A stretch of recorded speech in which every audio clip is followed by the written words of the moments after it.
Hello les Active Painters, bienvenue sur la chaîne Active Paint Pro des peintres et des métiers de la finition. Tout d'abord un grand bonjour à toi qui me regarde et à tous les abonnés.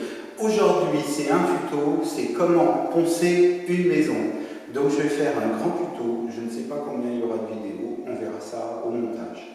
Je pense qu'il n'y en aura pas qu'une. Donc on va avoir deux types de ponçage. Un ponçage mécanisé, donc avec la gazolette ou à la main avec la girafe, et un ponçage à la main. De toute façon, quand je ponce à la machine, il y a toujours une finition à la main. Donc le principe de la girafe, ça va être de faire les parties qui, elles, sont accessibles et de grande surface. Et après, il y a un ponçage à la main qui se fait avec du papier et avec une technique pour arriver à poncer correctement tes murs. On va commencer le tuto, c'est comment poncer à la girafe. Donc tu vois, tu as ton plafond est constitué de plaques avec des bandes et il y a une méthode pour commencer le ponçage. D'abord, tu ne vas pas commencer à gauche et puis après à droite et puis après dans une pièce. Tu fais pièce par pièce et tu vas essayer d'avoir une méthode de travail qui fait que grâce à cette méthode, tu ne vas pas faire d'oubli, tu ne vas pas faire de manque. Parce que si tu ponces mal ou si tu fais des oublis, lorsque tu vas imprimer ton support, eh bien le fond va être beaucoup plus dur et après à rattraper un mauvais ponçage, c'est beaucoup plus de travail. Souvent, on passe par un enduit. Tu es obligé de refaire un enduit de finition pour rattraper les erreurs. Donc cette opération est très importante pour les individuels. La peinture, c'est le résultat final, la mise en peinture. Et en fait, si tu fais un bon ponçage, une bonne préparation, tu es sûr que tu vas déjà réussir à faire quelque chose de bien. Si tu loupes cette étape, eh bien, même si tu fais une bonne application peinture, ta peinture sera, entre guillemets, ratée parce qu'on verra des défauts au niveau des bandes. Pour commencer, quand je suis face à un plafond comme ça, en général, je travaille toujours de gauche à droite. Donc, tu vois, il y a des grandes bandes comme ça qui filent comme ça et comme ça. Je le fais en dernier. Je commence par, en général, ces parties du milieu. Donc souvent, je commence ou par les angles et après le milieu, ou le milieu et après les angles, et après je finis par mes grandes surfaces. Donc voilà un angle de placo. Ça, c'est du placo. Dessus, il y a un bord aminci et il y a eu une bande de collé avec une charge. Comme ça, je vais te la grossir un petit peu. Si avec ta girafe, tu viens trop dans ton angle et tu enlèves trop, on va voir le papier et ça va faire une forme comme ça.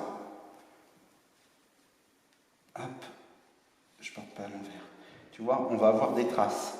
Donc en fait, dans tes angles, il faut que tu sois assez léger. Ah ben, j'arrive pas.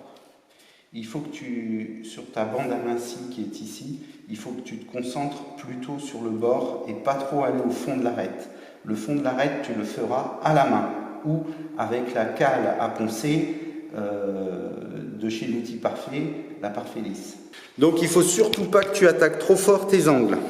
Et donc il faut faire un coup ici et après tu te mets à quelques centimètres, tu vois. Il ne faut surtout pas toujours poncer dans ton angle parce que tu vas faire apparaître ton papier et tu vas trop attaquer, ça va faire une forme.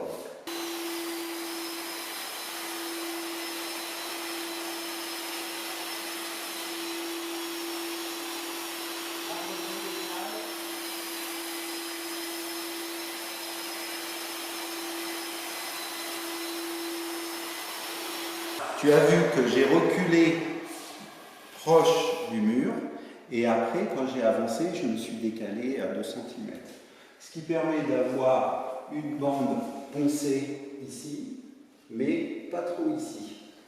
Donc pour le ponçage j'utilise donc un matériel de chez Flex, une girafe de chez Flex, et j'utilise un disque avec une mousse intégrée, ce qui permet pour les plafonds que tu aies beaucoup moins de traces sur ton support. Voilà. Donc tu vois, ce disque il est esquinté. Une fois que c'est fini, je le prends, je le plie en deux et après il me sert à la main. Hein. Le papier de verre qui lui est usé marche très bien à la main. Tu travailles un petit peu plus, c'est un petit peu plus long, mais ça te permet de moins enlever de la matière. Donc un 120 est égal à un 150 quand il est usé, globalement. Hein. Voilà, donc ça, tu as la première technique pour tes angles. La deuxième technique, c'est, je te mets ici, ça va être les milieux. Donc moi je les ponce dans ce sens-là.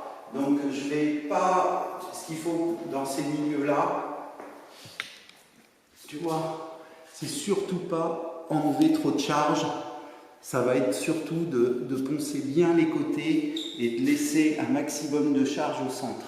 Parce qu'autrement, là, tu vas enlever plus de produits fins et après va ressortir le deuxième enduit qui, lui, est un enduit de charge. Donc normalement, il aurait dû le faire à la finition qu'avec de l'enduit de finition, mais malheureusement, il ne l'a pas fait. Donc si j'insiste trop, je vais enlever tout mon enduit de finition et il va me rester de nouveau le plot.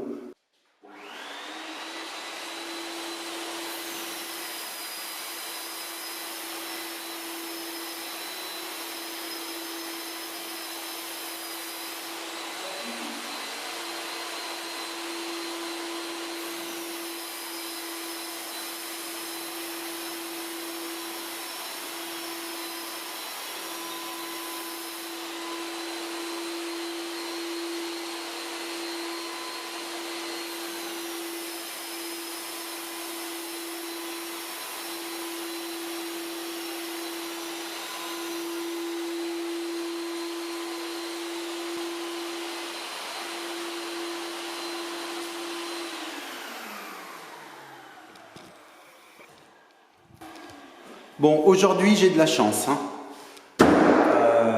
Donc là ça se ponce bien. Et tu vois que j'ai enlevé rapidement l'enduit de finition. Voilà, tu le vois. Il ne faut pas trop attaquer la bande d'à côté. Et là, du coup, moi je suis très content. Le support se ponce bien et ça va faire un bon rendu. Bon, il y a quelques défauts ici que tu vois, parce qu'il s'arrête entre chaque bande, il devrait faire une continuité, mais bon, voilà, comme il est un peu épais, donc là on verra si ça se trouve il y aura de la reprise avec un enduit de finition.